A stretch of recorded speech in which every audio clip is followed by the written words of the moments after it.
Hello, all you lovely people. Welcome to Turn Up the Radio. I'm RadioRayes, joined by my lovely co-hosts Hypabolic and Jumbo. Hello, hello. Hello. And today we're joined by Longest Solo Ever, aka Dean DeMarzo. Tell us about yourself, sir. Hello, I'm LongestSoloEver. I am a YouTube creator, nerdcore musician, guitarist, music producer, educator. I've been posting music videos on YouTube since 2006, and now I create original songs about video games and TV shows and other nerdy things, along with my music production courses on quickstartmusic.com. Heck yes. My first question for you, what got you started? With, like, in life, what are we... Within the music sphere. What made you realize what made you realize your passion? Okay. When the first connection I had with music really was with video game music, long time ago, when I was playing like Sega Genesis games when I was just 3 or 4 years old. Sonic the Hedgehog, Sonic 2 was my first game that I ever played, and that soundtrack is like burned into my brain. Oh yes, I was obsessed with it. I made my mom like record it on a tape recorder so I could listen to the music over and over again, which was great. That's amazing. A tape recorder? Yeah. Oh yeah, the 90s. So we had these things called tape recorders. So yeah. Wow, tell us. They were terrible. And then I didn't like strongly pursue music in any capacity. I really wanted to be a game developer.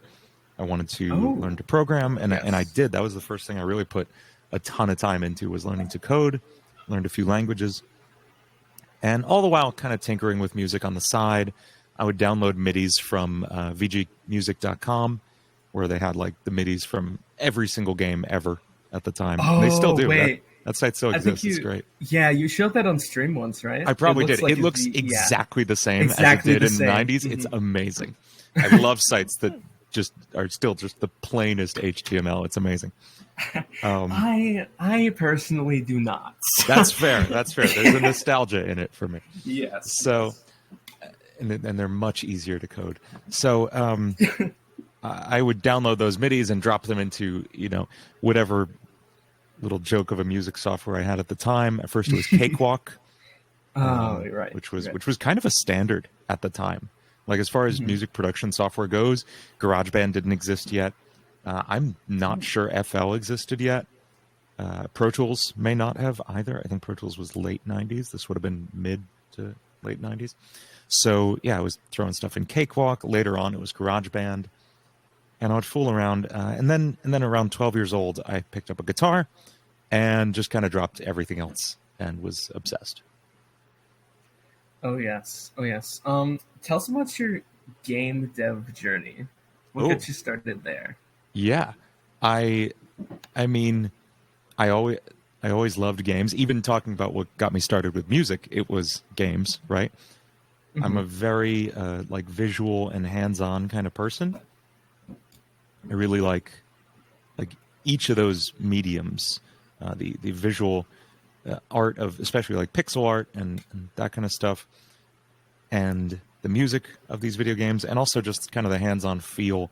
I'm very big on game feel. I really like tight platforming controls, stuff like, you hear me rant about Celeste and how much I love it all the time. Yes. But also Super Meat Boy and Hades feels really good, Doom Eternal. So I really love pretty much any medium I feel like I can express myself in. It really, here's what it is. It's not quite expressing myself. It's not like me trying to get some inner feelings out into the world. What it is me trying to scratch my own very particular itch in that medium. And I know that, at least in terms of music, I know I can make music that I enjoy better than anyone else can. Like, I know exactly what pushes the buttons in my brain that make it feel good, and I know how to make a song that does that. And I have a hard time finding other artists that push all of those same buttons. And that's very frustrating because it means I'm on my own Spotify Wrapped every year, but that's okay. Right. I think I get that, though. You mentioned The Gojo song is one fitting. time- Yes, yeah, right, exactly. You mentioned one time you kind of write music for yourself, and you're not like ashamed of that, like at all. Yeah, here's what it is. It's that I realized that in terms of my music career, in terms of my original nerdcore stuff, I can write about like the topic is what determines if something's successful. The topic and like it being a good song. It being a good song is a given. It has to be a good song. Everything always has to be amazing to have any chance at success. In YouTube, in music, in anything, it's got to be amazing as a baseline. What makes it really pop is hitting the right topic. So the Lord X song was something that people had been clamoring for like a long time. Digital Circus was an enormous trend at the time I put out No Exit and Show That Never Ends.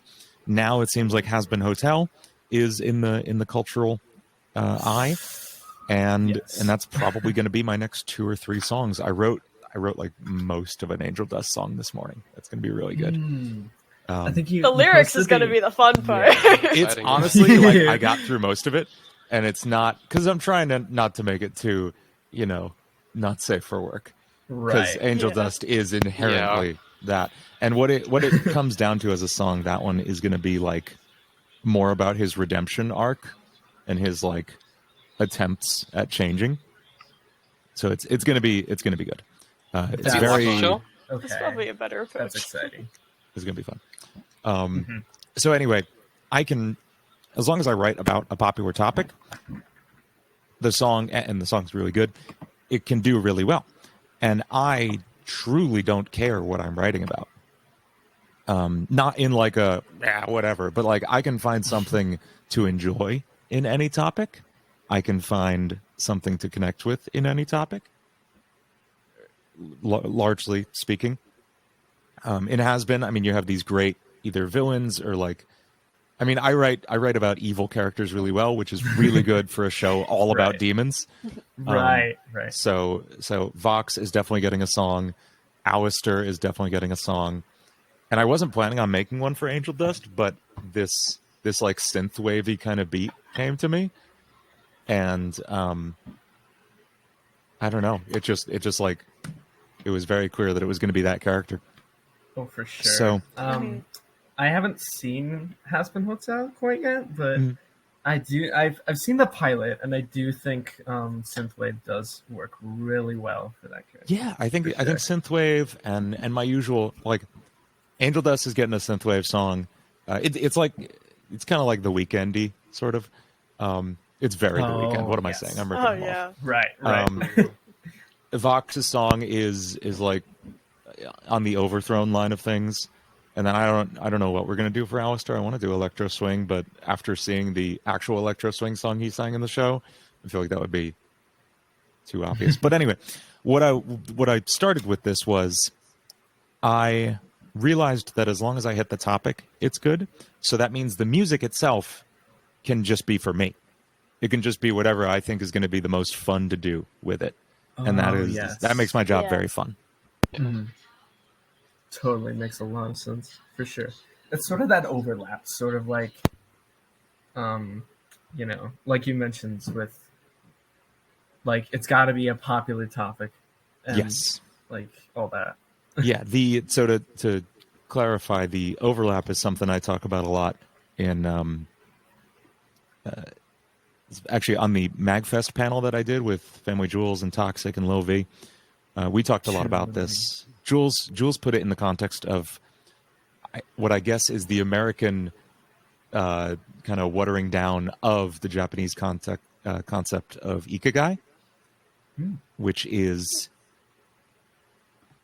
well, it's not this, but this is what we've like white people did into, is finding the overlap of what you're really good at, what people will pay you for, what you love, and what's good for your community. Right. And if you can find the middle of that Venn diagram, you're good. I tend to leave out the community part when I'm talking about things in the YouTube sense, because I'm just talking about it purely from the approach of like, how do you get a lot of views in these conversations? Like, by all means, you should also be trying to do good for your community and everything. But if we're just talking about getting views, getting plays on Spotify, find the overlap of what you love, what you're really good at, and what people want to watch or listen to. And I've found what I'm good at sound-wise. I've found what people want to listen to. And then every song just comes down to like, what do I feel like doing right now? What would be the most fun and ridiculous thing to do right now? I'm also working on another thing, and I can't say what it is because it hasn't been announced yet. But well, I'm on another Game Grooves album, so it's a themed. It's a like we did the Metalcore Shovel Knight album, and I did like an Avenged Sevenfold vibe thing on it. Ooh, I haven't seen that yet. Oh my gosh, it's good. It's good. I didn't do a video for it or anything because it's very hard to play, but it's on Spotify and it's really good.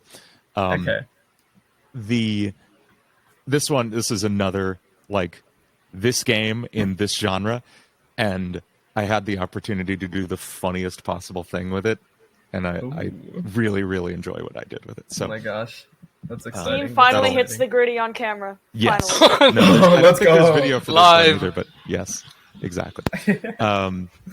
So yeah, it's finding that overlap, and that's all it is. What's going to be the most fun for me right now, and that's a nice position to be in.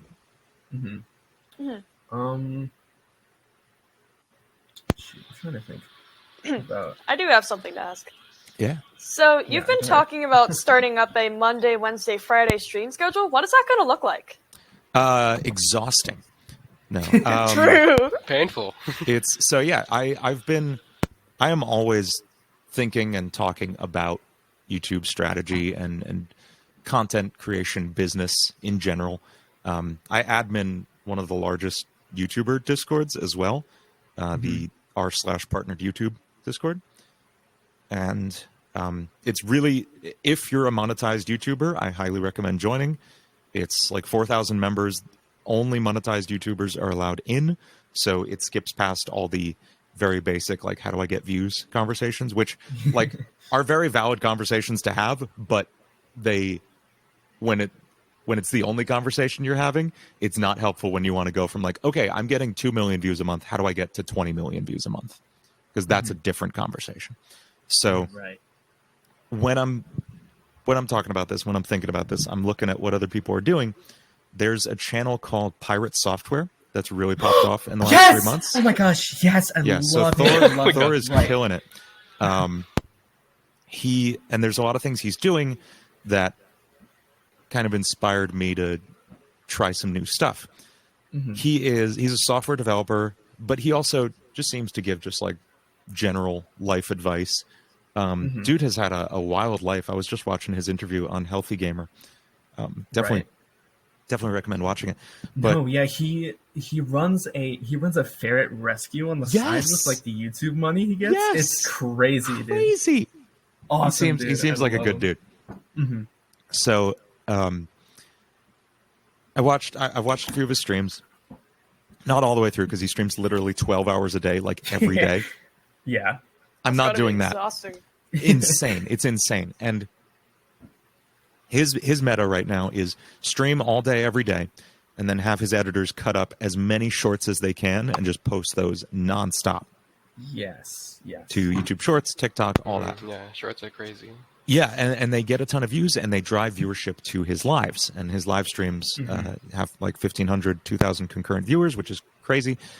And he shot up from maybe 20,000 subs back in the fall to, I think he's 1.3 mil now. Somewhere around that, yeah. Just like 4 Shorts months can later. boost up your your subscribers like a lot. I have a friend who rode the Shorts wave. He went from like 100K to like 700K in like 3 months. Yeah, that's I'm pretty amazing. Close to Venom, it's crazy. And there are drawbacks to the Shorts side of things. It can be hard to convert people to long form viewership. Right. But he did mention that. Yeah, it's a problem. But what Pirate's doing is his shorts are directly from his live streams, And the only thing he has going on his channel is live streams. He doesn't really post long-form video. So it converts very well because, hey, I liked this short. I bet I would like just watching this dude hang out. And it converts to real viewership for him. So it made me think, like, okay, I've wanted to stream more because right now I just do 1 3-hour stream on Tuesday nights. What would streaming more look like? There's a question I like to ask a lot. This comes from, I don't know where it originally comes from, but where I heard it from is a creator named Pat Flynn, who he's like an entrepreneurship dude. Smart Passive Income is his podcast. Super, super insightful podcast. And he asks, what would it look like if it were easy? Like, okay, I'm saying I want to stream more. What would streaming 20 hours a week look like if it were easy? What are the things that are hard that I can eliminate out of the process? What are the other things going on in my workflow that are hard that I can either double dip on or eliminate? I'm a big fan of not doing things you don't want to do if you don't have to. And I think there's a lot of things as creators, as people in general, that we think we have to do that we don't really have to do. I'll come back to that because I have a tangent I can go on. But in looking at my week, in looking at the things I do as LongestSoloEver, I realized that 70 to 80% of it can be streamed. Like, I can write all my songs on stream. I can produce all my videos on stream. I can, just goof off on stream, which is a very good portion of what I do during the week. Yeah. And I may as well get ad revenue and gifted memberships for it. It'll keep me on task more because when people are watching me, I can't just go, pop open TikTok and scroll for an hour like I often do. And, or I could, but it would probably drop viewership a bit. Right. And then the other things, stuff like Royale 5, the VTuber band yes. I'm not actually in. Definitely not me, and I'm not Caspian Drake. I love Caspian Drake. Not even really. He seems like a cool dude. And so Royale 5 stuff I can't work on stream, and any commissions or quick start music stuff, my course production, like I can't do that on stream. But everything else, why not stream it? Why not deepen my connection with my viewers instead of just the few who are awake at for 3 hours on a Tuesday night? There's so many more people who watch my channel who are awake at different hours. So I've got kind of a staggered stream schedule, like Monday and Friday mornings and afternoons, and then Wednesday afternoons and evenings, to kind of hit a few different time zones. And it's going to be like 18, 20 hours a week. And it's going to be a mix of the music production streams we already do now, as well as all the stuff I do on LongestSoloEver too, like reaction streams. The feedback stream is coming back, and I finally worked out a solution for it. So exciting. Feedback streams were hell because we'd get 200 submissions. And even if I just listen to 1 minute of all of them and don't even say anything between them, just literally play them all in a minute, that's 3.5 hours. Yeah. So to comment on all of that would be 12 hours. So obviously we can't do all of them, which means curating them or just randomly picking from them. And neither of those, like randomly picking doesn't feel great because it doesn't mean we're going to get to hear the good ones or the ones worth talking about. It's just going to be random. And also curating them, going through them like we have, takes forever. It takes 12 hours. So the system I came up with this morning was, what if I make you all pick it?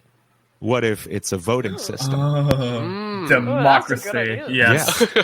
And this is stolen kind of from a mixing course I'm in, Unstoppable Recording Machine. And they do, every month they do a mixing competition. And everyone submits their mixes, everyone votes on the mixes, and then the top 20 mixes are actually listened to, and the winner is chosen from those. And so obviously we don't do like winners for my feedback streams, but I think something like that where everyone submits, everyone votes, and then the top 30 get listened to on stream and get feedback.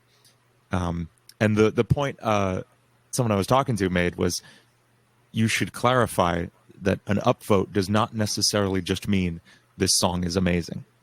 It can also mean this song is not amazing, and I would like to know why. You know?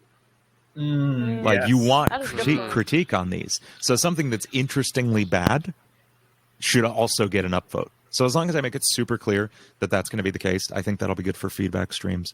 But yeah, it's going to be, the streams are going to be a mix of everything I do and then cut up into VODs. The reaction stuff will go over to LSE2. All the shorts are going to go over to LSE2 as well, because it's me talking, so it makes sense to drive them to that channel. And yeah, it's going to be, I think, a very like symbiotic ecosystem situation going on where everything's feeding each other. It is not more work for me. In fact, it ends up being less work because I'm not filming separate LSE2 reaction videos. I'm not producing music off in my own time and getting lost in that. And we can just like have fun working on this together.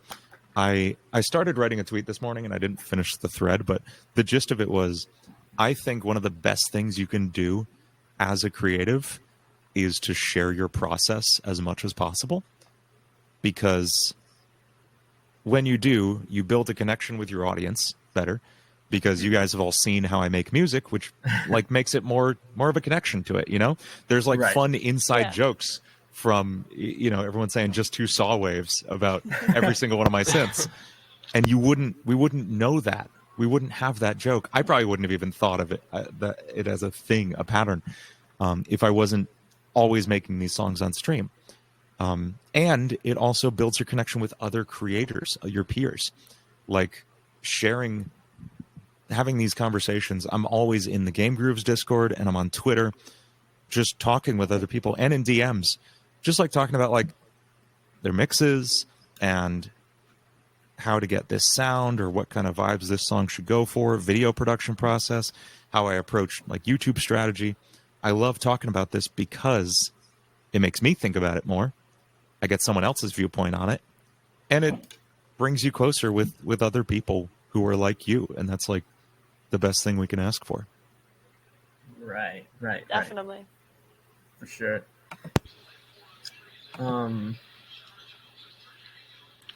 Speaking of which, of your job, is there any advice you'd give to those who like want to become who you are, or just like play guitar, or maybe just become a YouTuber Gonna in need general? to grow a beard, and then yeah. So if you want to be a creative person in general, not a creative person. So I use the word creative a lot as a noun because that's the new like umbrella term for artists and musicians and content creators and writers. And, and I do too. It seems, I don't know, it's a little cringy to me, but I think it's the best word for it, so I'll keep saying it. If you want to be a professional creative, I think you need a few things. One, you need to be kind of obsessed with what you're doing. Not to an unhealthy point, and you can definitely get there, and I have definitely been there, but definitely to the point where, like, you could do this for 8 hours a day. You could do this for 12 hours a day. No problem. That this is the thing that gives you energy. It doesn't take it away from you. When I'm exhausted, I write a new song because that's the fun, relaxing thing for me to do. There are aspects of it that aren't like that.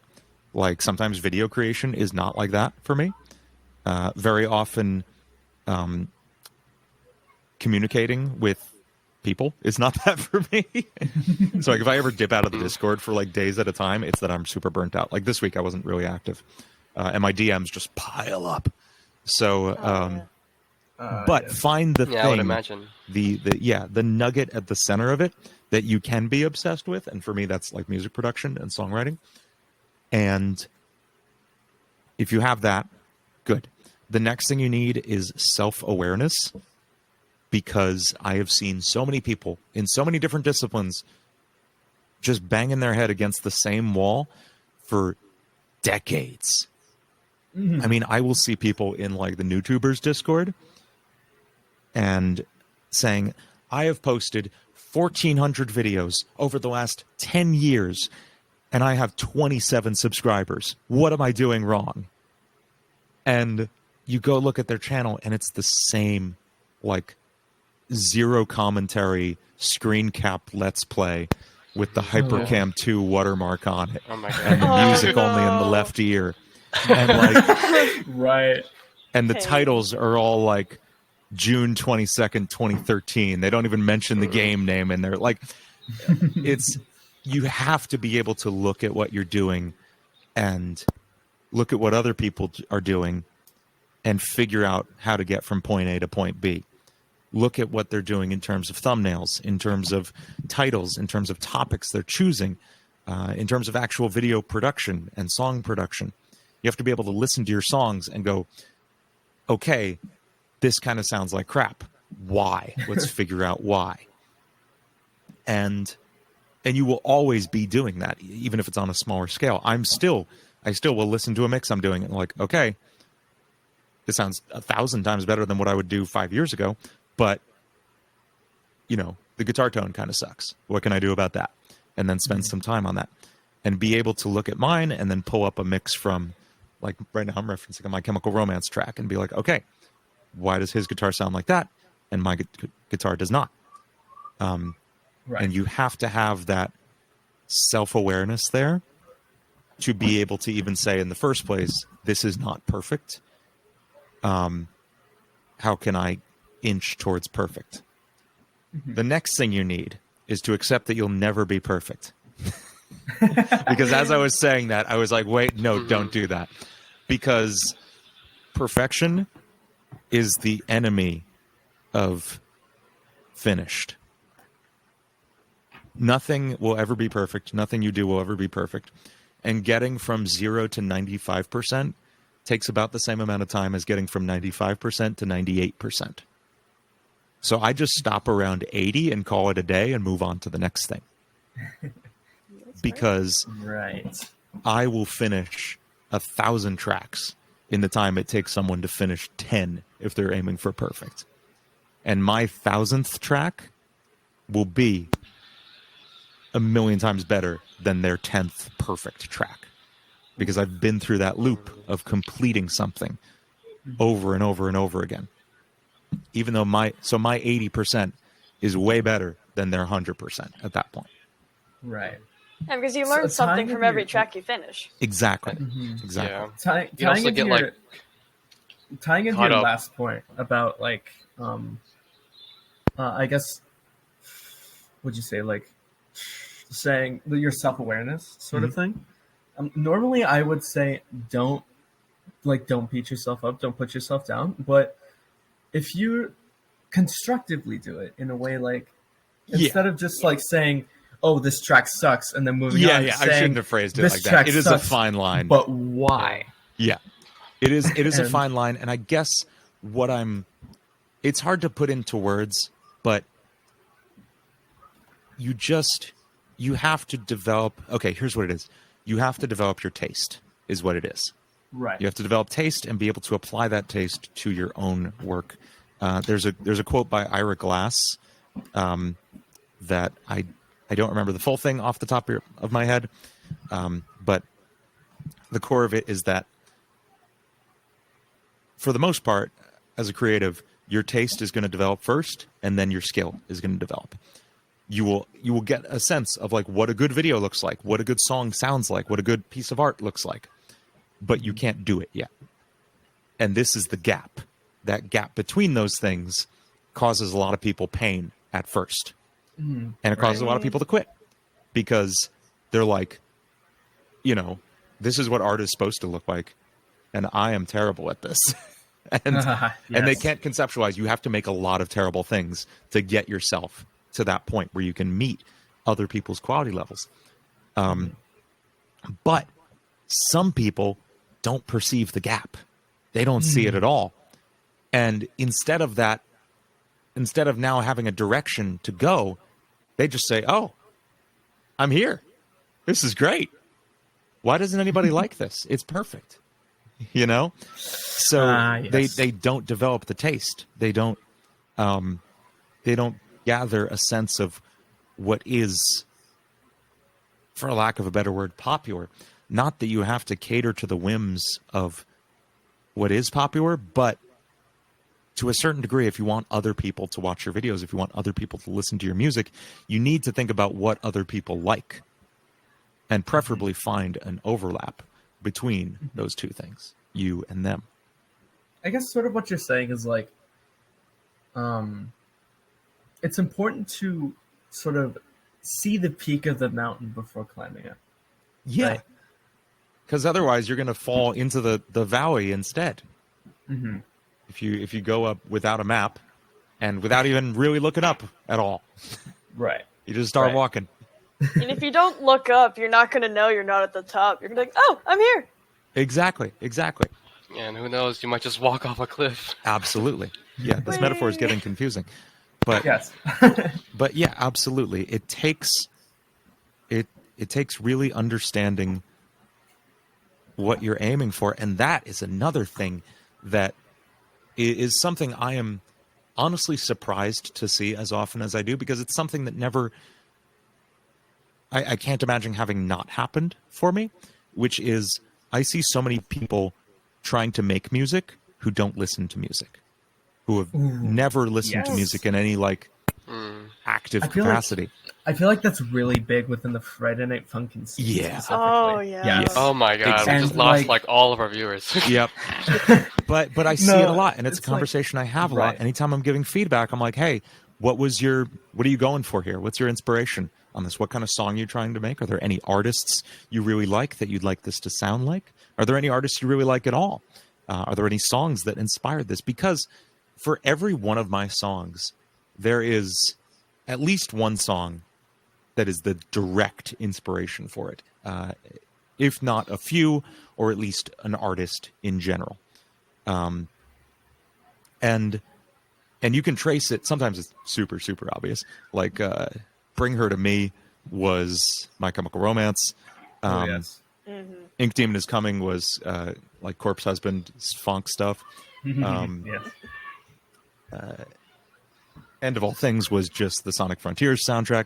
So, it's so good to have a goal in mind. It's so good to have a target, because just like I said before, with developing your taste, you need to know what the peak of the mountain is. If you don't know what music sounds like, if you don't have a word for the genres you're trying to listen to, you have no direction whatsoever. You just have a vague sense of songs have beats and notes in them, and so you just start randomly throwing things at the page, and you don't get anywhere because you don't have a vocabulary for what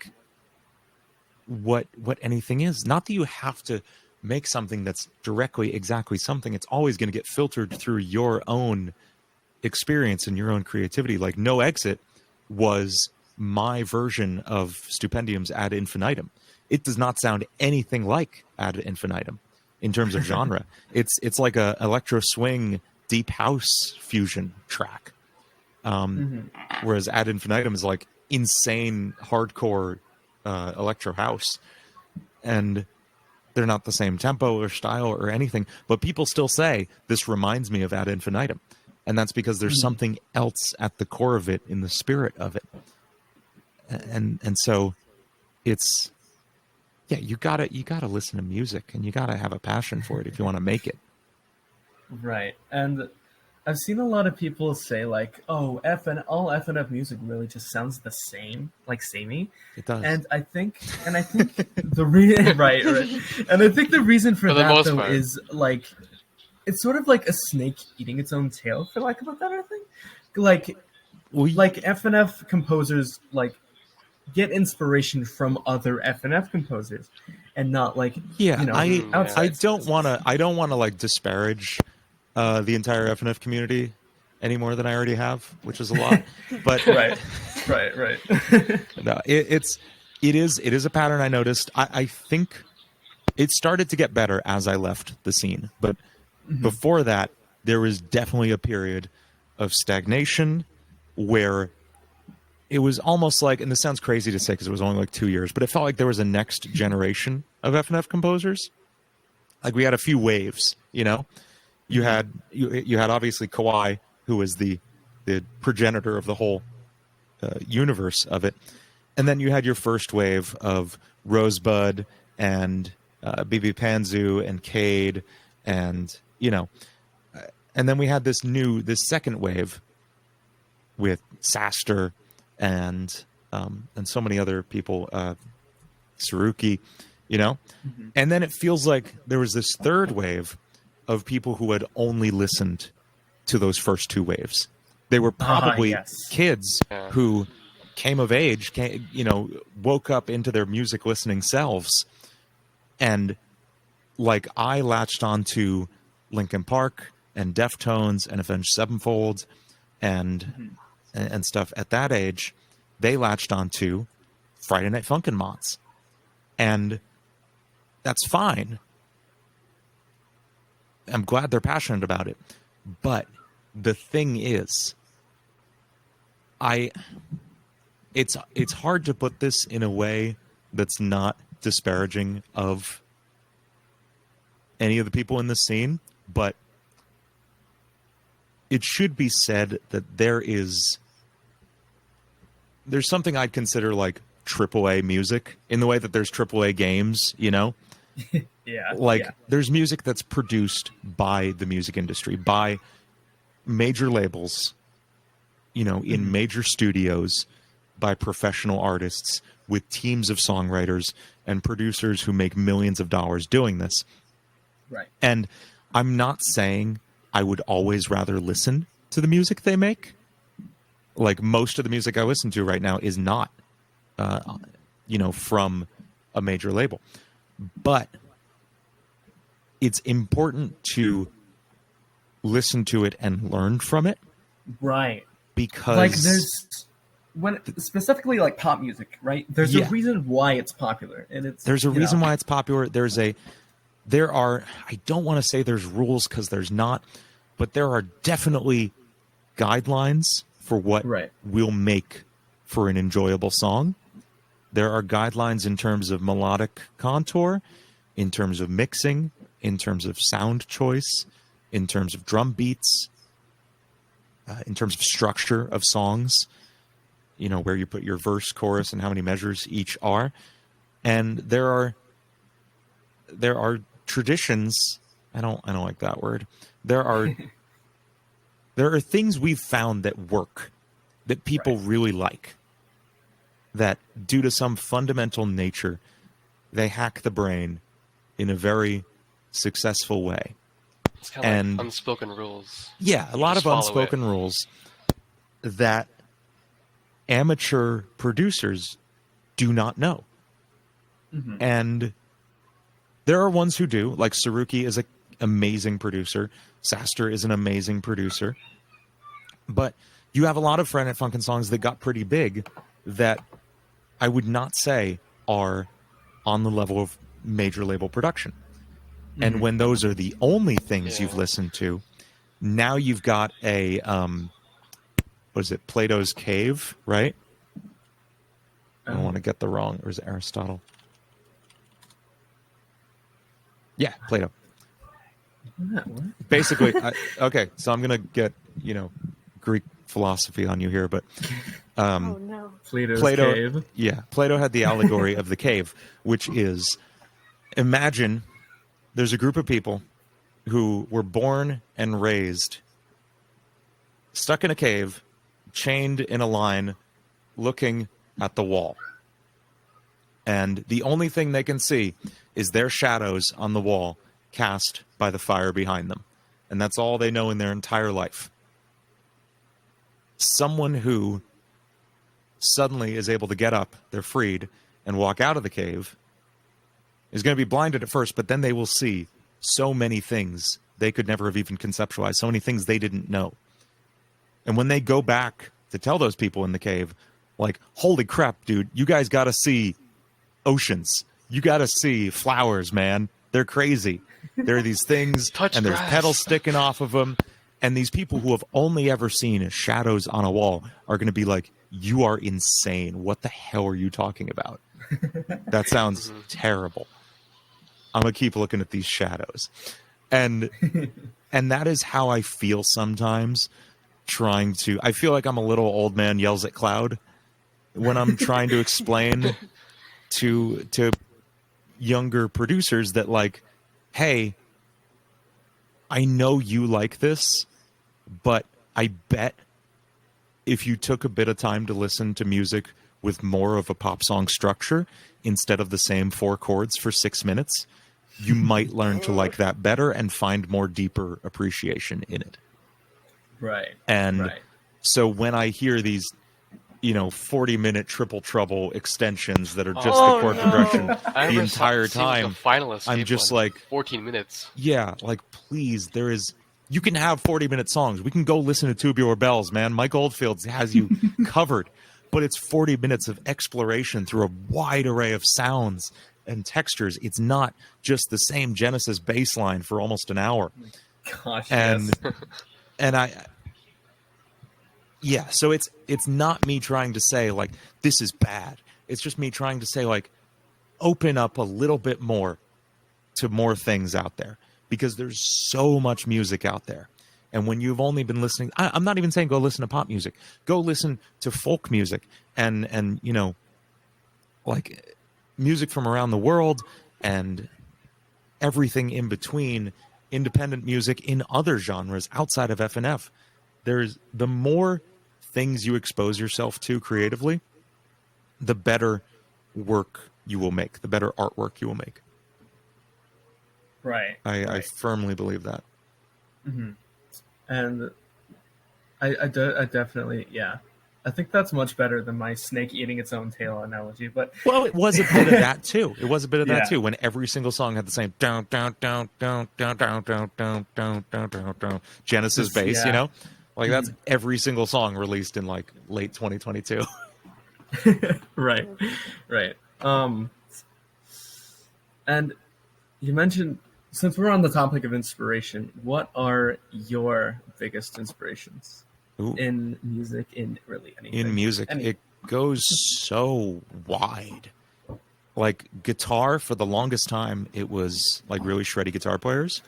When I started learning music, I started learning guitar. When I was 12, first song I played on guitar, I figured out the Secret of Monkey Island theme on one string. I just played that. Great game. Right. And then I learned like a bunch of just random rock songs and stuff, Weezer and Green Day. And Weezer? And then like 2 years later, a friend of mine sat me down and he's like, hey, you're going to watch this concert DVD with me. And he put on a few, actually. We sat and watched through like 3 entire concert DVDs at his house that day. I can remember it so vividly. It was G3 live in Denver, which is Joe Satriani, Steve Vai, and Yngwie Malmsteen. 3 incredible guitar players. And Satriani and Vai were like my 2 biggest guitar inspirations for the longest time. And most of my playing, if you watch, is coming from one of those dudes. Like any one of my guitar solos, it's either, any given line is either a Satriani line or a Vai line. Right. And then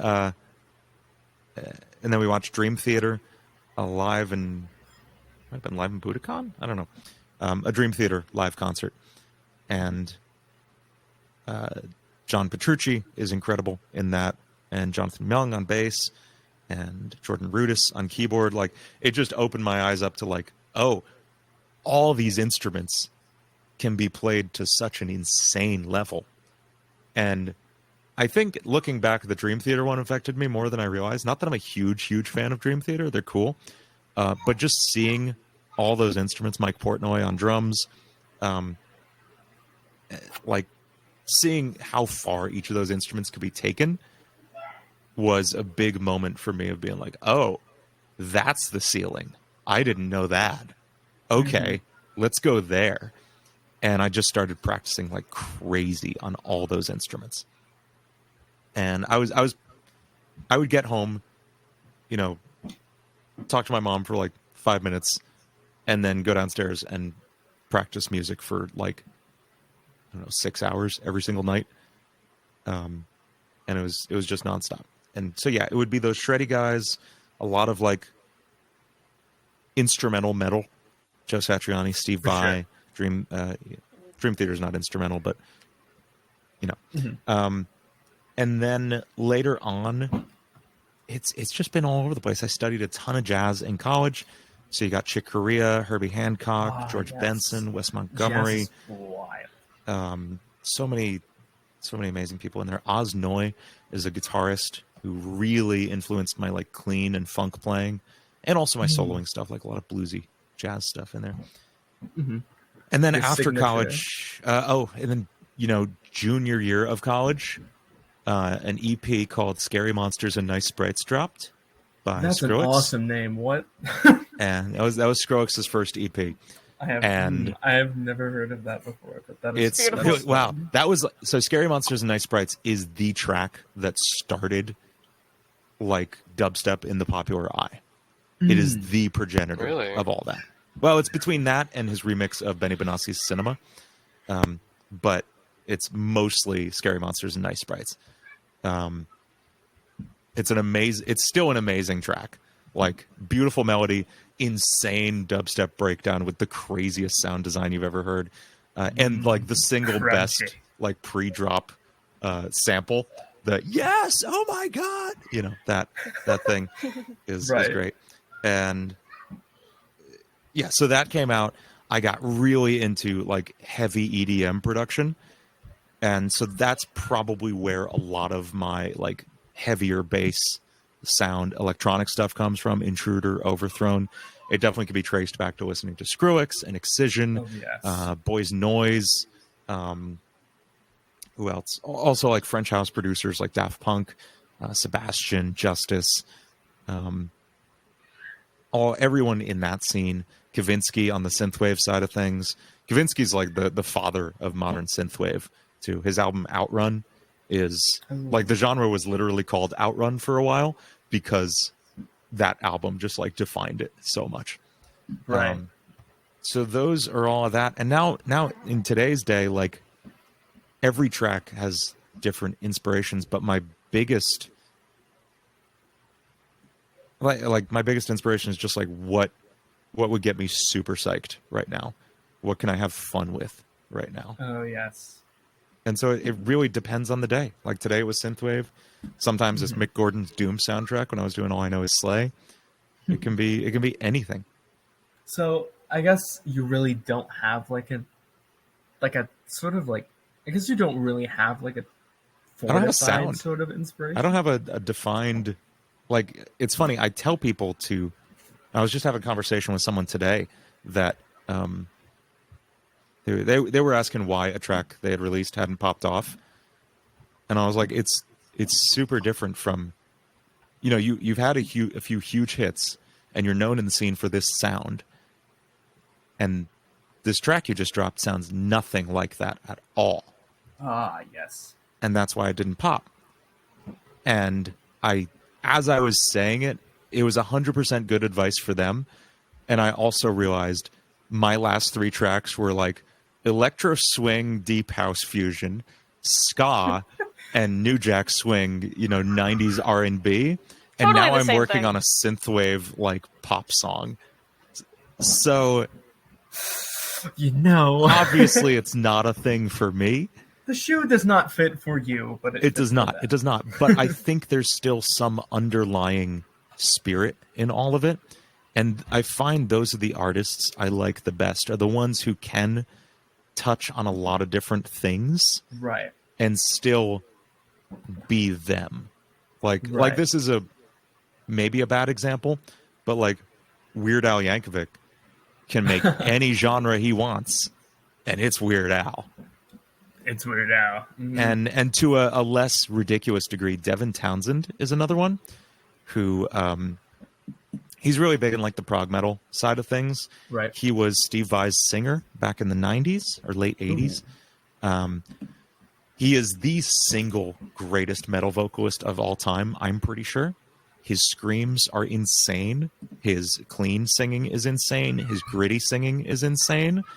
I encourage you to just go look up any video of him singing, but particularly the video of him singing Kingdom his song Kingdom on EMG TV is the one that converted me to just being an absolute obsessive fan of Devin Townsend.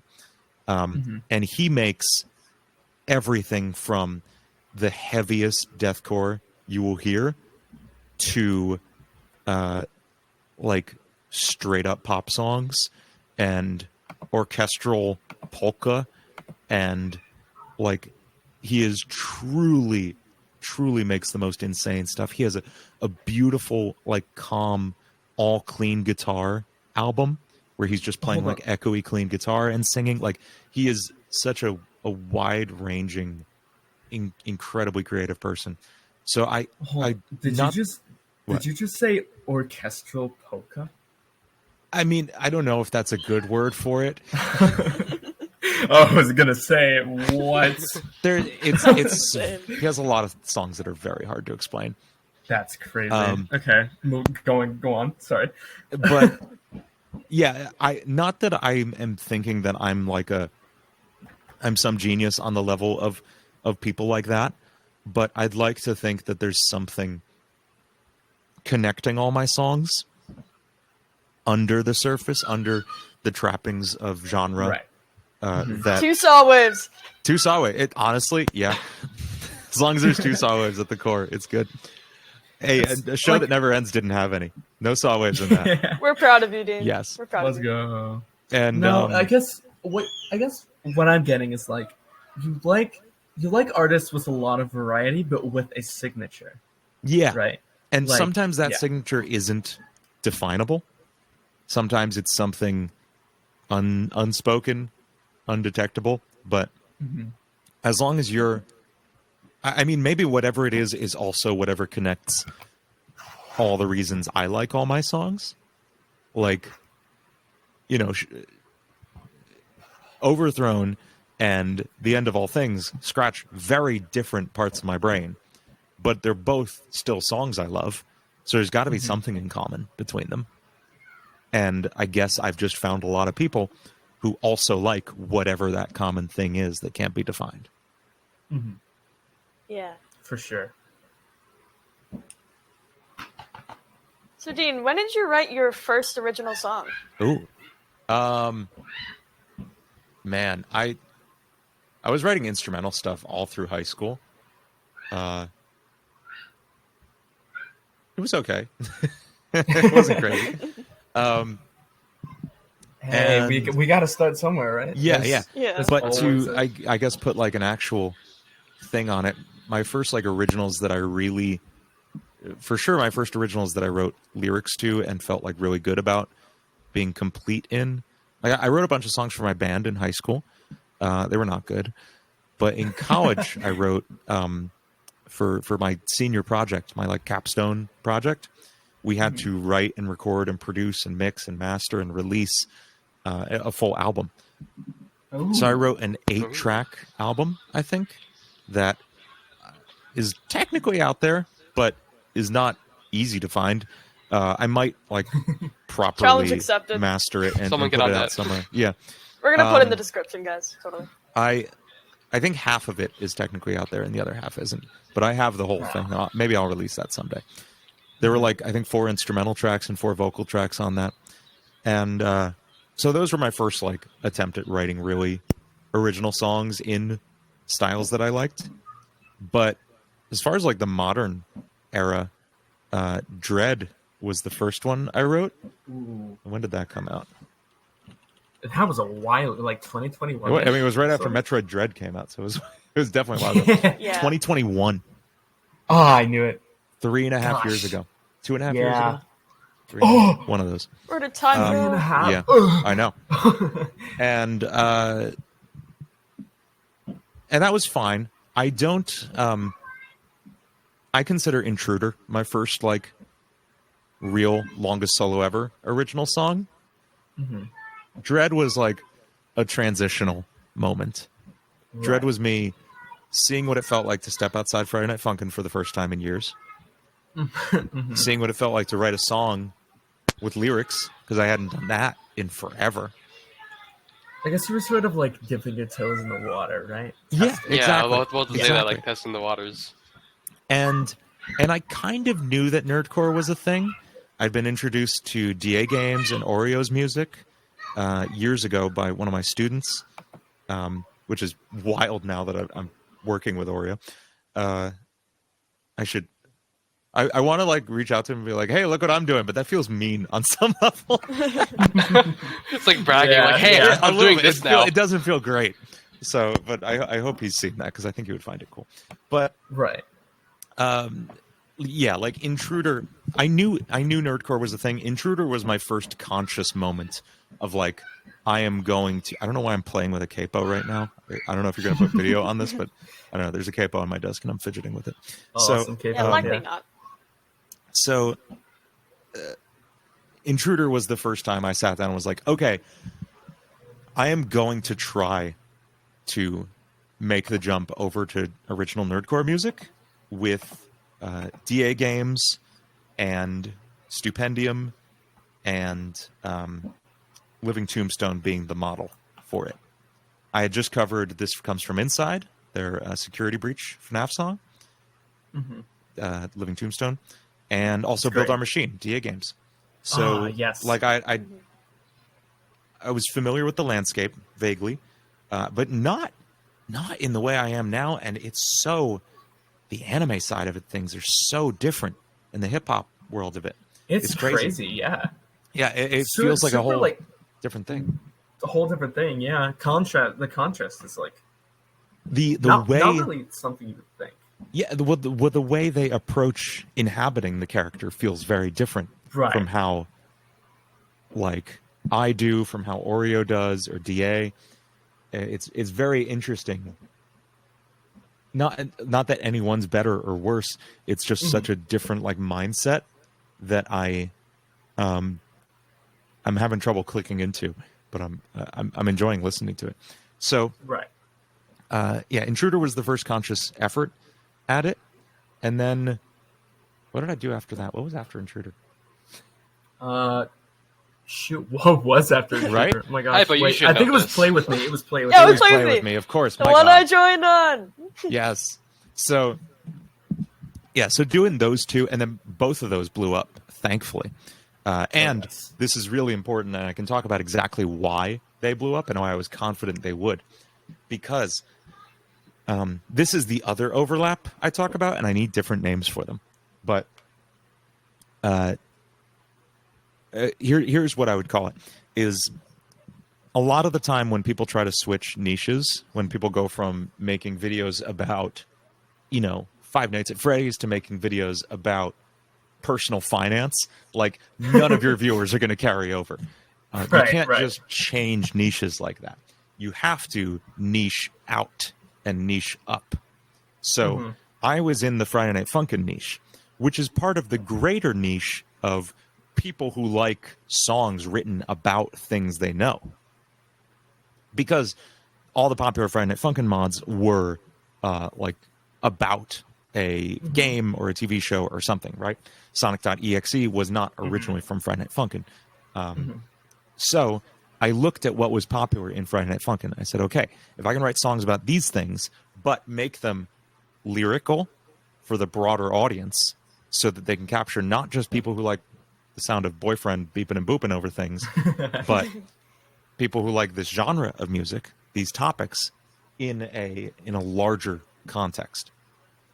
And so at the time, Funkadelic catalog was really, really popular, and Sonic.exe was obviously enormous.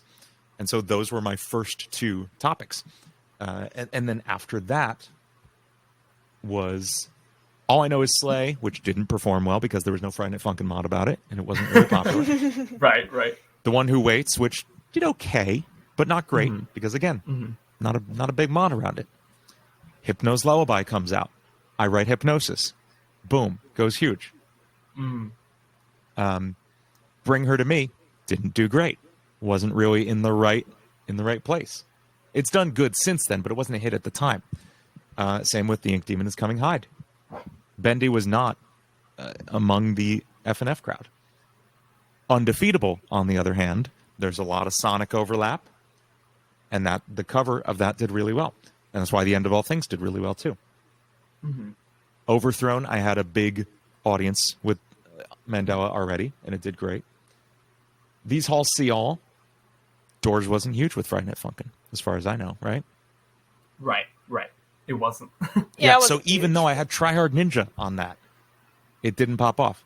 So it's tricky.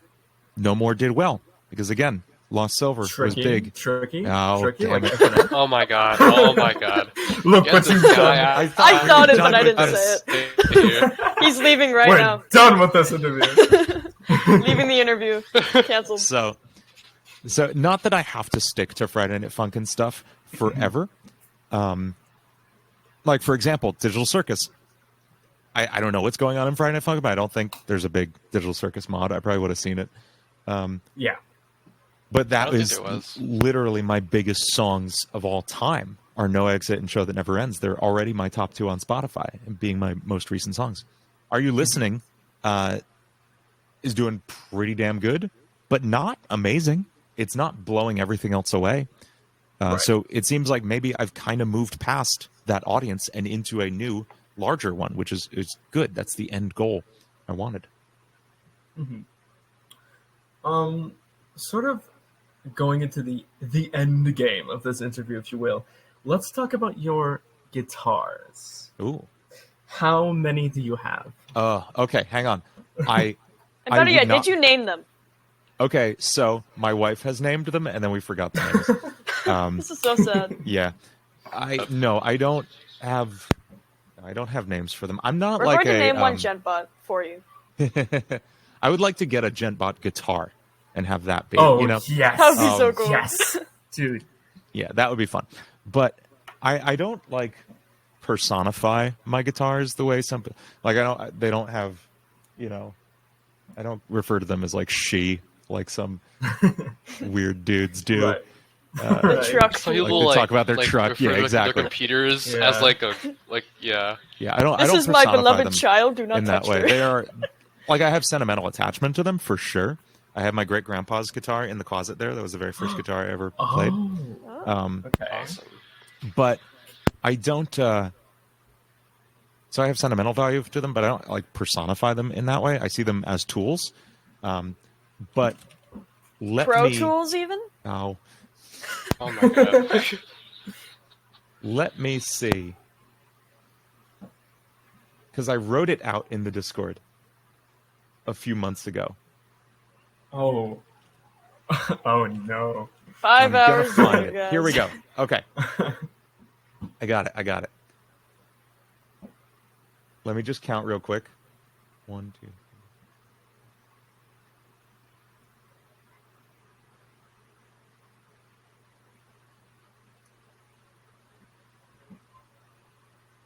That 26. might be 1 or 2. 26? 26. Oh my god. That is about Is 10 that- electric guitars. Right. 10 6-string electric guitars, sorry. 3 7-strings and an 8-string. 4 acoustics, 4 basses, and then 4 other guitar-shaped objects. Guitar-shaped objects. Four Which other are, guitar-shaped A objects. mandolin, a dobro, a banjo, and a ukulele. You have a banjo? I do. Do you ever use it? No.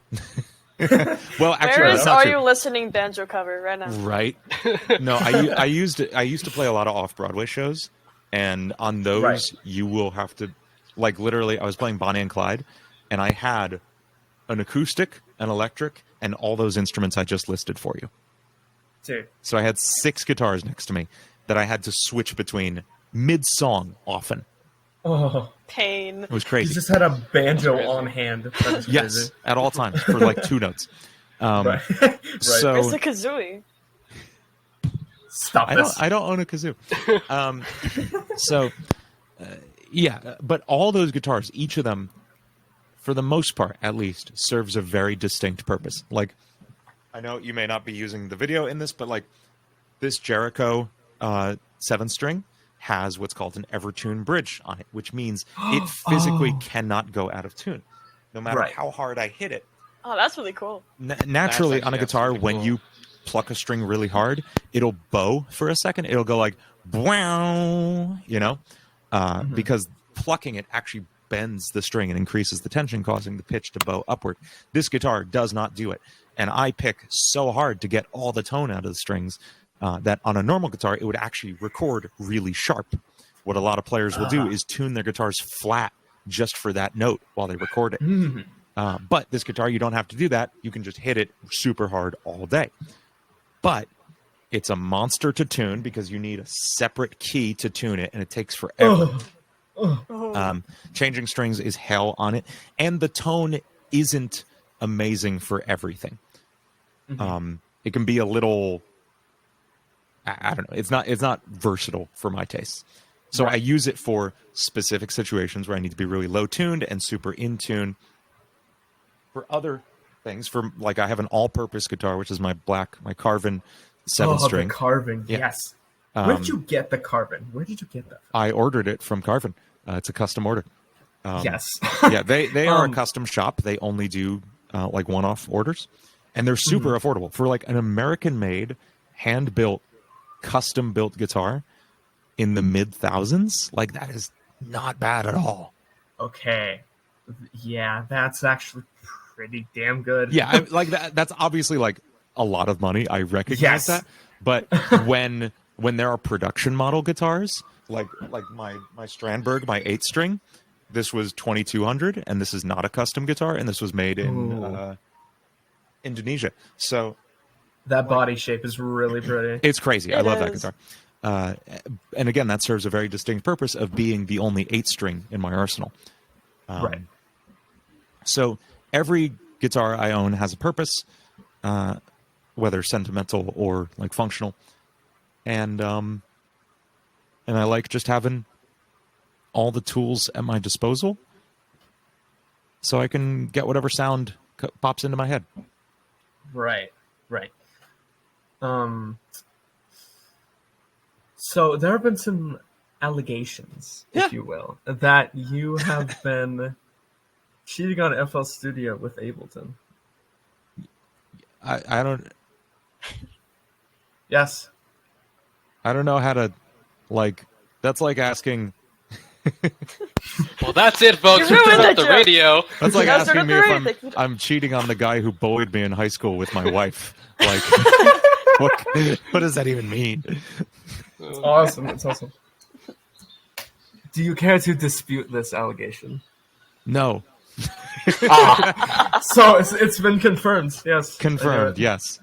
The scandals Friendship are true. ended with This is FL real. Studio. Ableton is my best friend now. I bet Pro Tools is probably crying in the corner right now. We have an understanding. It's an open situation. Open situation. I see.